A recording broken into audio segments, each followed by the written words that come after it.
A famous AI dating app claims a 100% success rate. It matches Ethan, a logical, tech-loving engineer, with Mia, a creative painter who distrusts technology and dating apps. They discover they have nothing in common and agree to go on one date just to prove the AI wrong. On their first date at a small cafe, they clash about everything: music, hobbies, dreams, even the role of technology in life.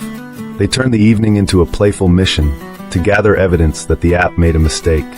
But as they challenge each other, they also start asking deeper questions. Little by little, their walls drop. Ethan admits he hides behind work and screens to avoid getting hurt. Mia reveals she runs from anything that feels predictable because she fears being abandoned again. They both realize they want the same thing: a real, safe, honest love. By the end of the night, after a quiet walk in the rain and a shared moment under a streetlight, they understand why the AI matched them. Beneath all their differences, they are two lonely hearts who protect themselves in opposite ways but dream of the same future. They decide to see each other again, not because an app told them to, but because they finally feel seen. Chapter 1. The perfect match that felt wrong. I still remember the exact moment my phone lit up. Congratulations, Ethan. Match found.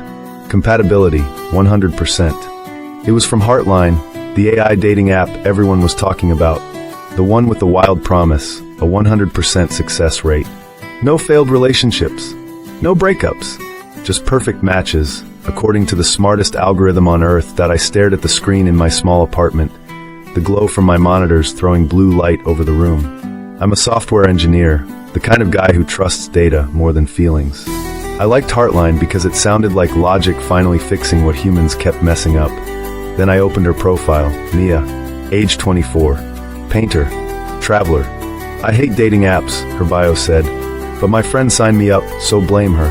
Her photos were all color and chaos. Murals, canvases, messy hair, sunlit streets and cities I'd only ever seen on screens. She loved live music, hated video games, and described technology as a useful prison. We had nothing in common. I refreshed the page, as if Heartline would suddenly apologize and say, "Just kidding, here's someone who also loves strategy games and machine learning papers." Instead, a new message popped up. Your match requested a first date. Suggestion: neutral, public place. Optimal time: 7 p.m. tomorrow. I hesitated, then I laughed to myself. Maybe the app needed feedback. Maybe I could be the one person to prove the almighty algorithm wrong. I tapped accept. Chapter 2. Opposites at the cafe. The next evening, I arrived 10 minutes early at the little cafe Heartline had suggested. Exposed brick walls, fairy lights, indie music. Outside my usual orbit, but not terrible. At 7:06, she rushed in. She was even more striking in person. Long brown hair half tied up, a denim jacket over a simple dress, a little pain on her fingers like she had come straight from a canvas. She looked around, then saw me, and I watched her expression shift from guarded to politely curious. "Ethan?" she asked. "Yeah." "Mia?" She nodded, stepped forward, and we shook hands. Her palm was warm, mine a bit clammy. "So," she said as we sat down, "the famous 100% app." I smirked. "The miracle matchmaker." She leaned back, folding her arms. "Or the most confident liar on the internet." That made me laugh. "You don't believe in it at all, do you?" "I barely believe in my GPS," she said. "I definitely don't believe some code can understand my heart. As a guy who writes code for a living," I said, "I kind of like the idea that it can." The server came, we ordered coffee, and there was a brief silence, the kind you get when two people realize the hype doesn't come with a script. "So, I tried, you're a painter." She smiled a little. "And you build the machines that will one day replace all of us." "Only the boring parts," I said. "Art is safe. Tell that to AI art generators." She shot back. We both grinned. There was friction already, but it wasn't exactly unpleasant. Chapter 3. The mission: prove the AI wrong. The more we compared lives, the more obvious our differences became. "I don't really travel," I admitted. "I like my setup, my monitors, my routines." Mia's eyes widened. "You don't travel at all. Does virtual reality count?" "Absolutely not," she said, laughing. "I spent last summer painting murals in Lisbon and sleeping on couches." "You wouldn't last a day." "You spent a summer sharing couches with strangers," I said. "You wouldn't last a week in my world of bug reports and 12-hour sprints." "Sounds like a nightmare," she said. "Exactly.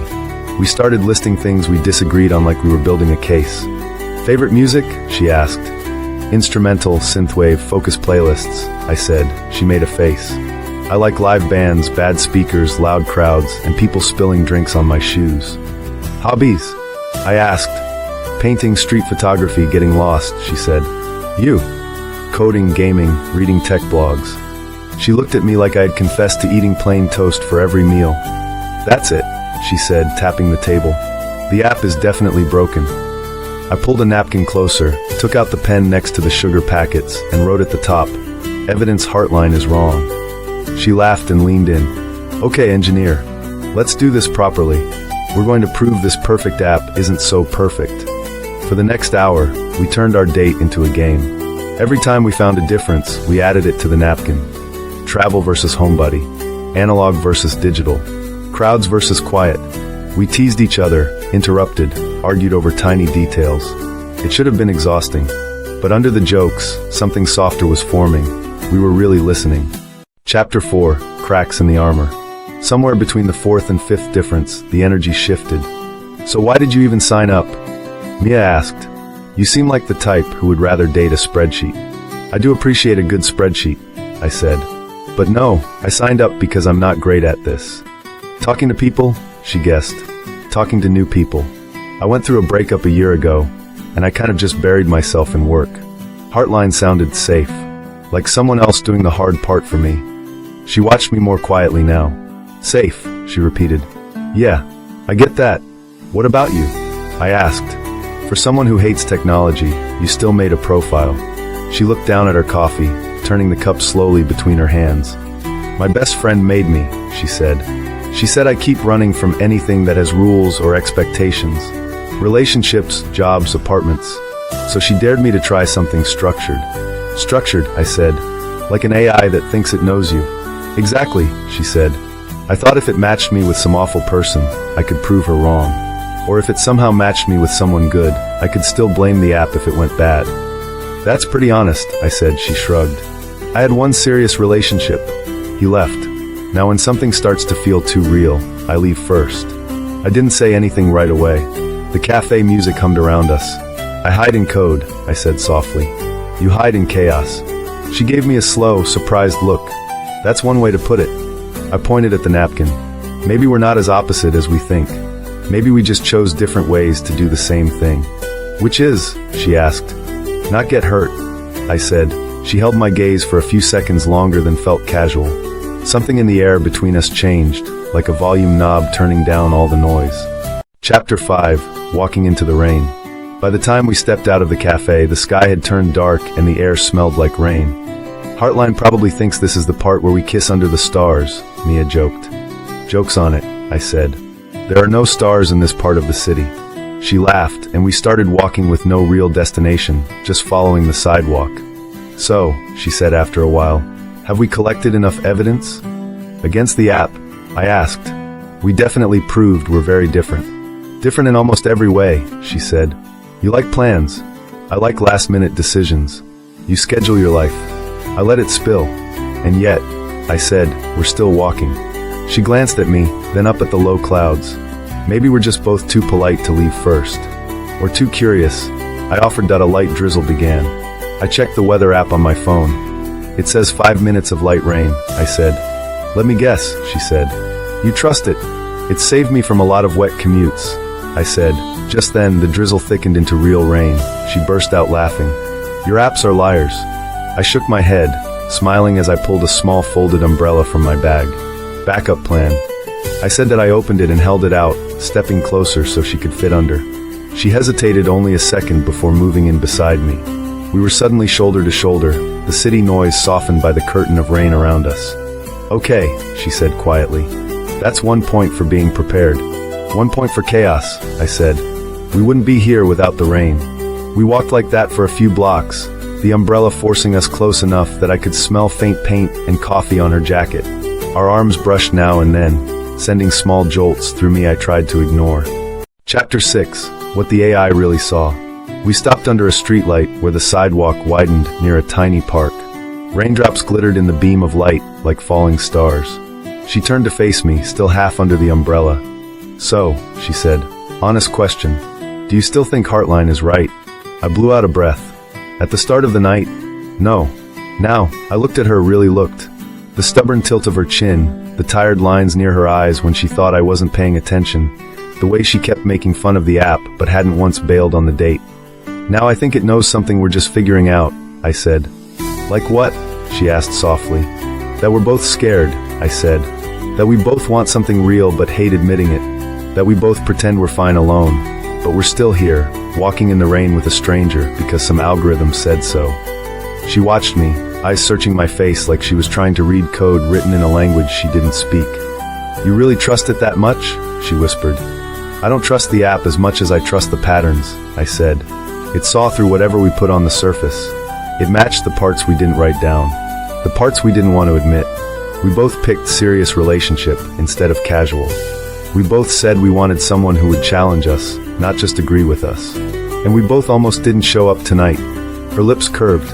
You almost bailed too? I nodded. About 5 times. Me too, she said. But I kept thinking, what if it's right and I run again? Maybe, I said. It didn't match a tech guy and an artist. Maybe it matched 2 people who are tired of being alone, but don't know what to do about it. For a long moment, we just stood there, the rain drumming on the umbrella, streetlight haloing us like a scene from a movie we both would have rolled our eyes at yesterday. I don't know if we're a 100% anything, she said, but I know I don't want a night to be the last time I see you. My chest tightened in a way that felt new and strangely certain. Me either, I said. So maybe we stop trying to prove the app wrong and just see what happens. She smiled, small but real. That sounds like the most unstructured plan you've made all year. It's terrifying, I said, and kind of exciting. Her hand brushed mine under the umbrella. This time, neither of us pulled away. Chapter 7, Choosing Each Other. The next morning, my apartment looked the same. Monitors, cables, half-finished coffee on my desk. But something felt different. My phone buzzed. IT was a text from Mia. So, it read, I still don't believe in perfect apps, but I might believe in second dates. Coffee at my favorite art supply store? Less algorithm, more paint. I caught myself smiling at the screen. My reflection in the black bezel looked like a guy I hadn't seen in a while, someone hopeful. Deal, I typed back. I'll even leave my laptop at home. Probably. Her reply came fast. Progress. See, you're already improving. As I grabbed my jacket, I opened Heartline one more time. Our match still sat at 100%, glowing calmly like it had known all along we'd get here, that I shook my head with a quiet laugh. Fine, I said to no one. You win this round. But as I stepped outside into the clear daylight and headed toward the subway, I realized it wasn't really about the app winning. Heartline had only opened a door that we were the ones choosing to walk through it. And as scary as it was, as opposite as we still seemed on paper, there was one simple truth I couldn't deny. For the first time in a long time, I wanted to try, not because an AI told me to, but because somewhere between the arguments, the jokes, the rain, and that fragile honesty, I had seen something in Mia that felt like coming home to a place I'd never been before. Maybe that was what real compatibility looked like. Not 2 people with everything in common, just 2 people finally brave enough to meet in the middle. If you enjoyed this love story, remember to subscribe to the channel, activate notifications so you never miss a new tale. Give a like to this video, leave a comment telling us what you think about AI and love, and share this video with someone who still believes in real connection.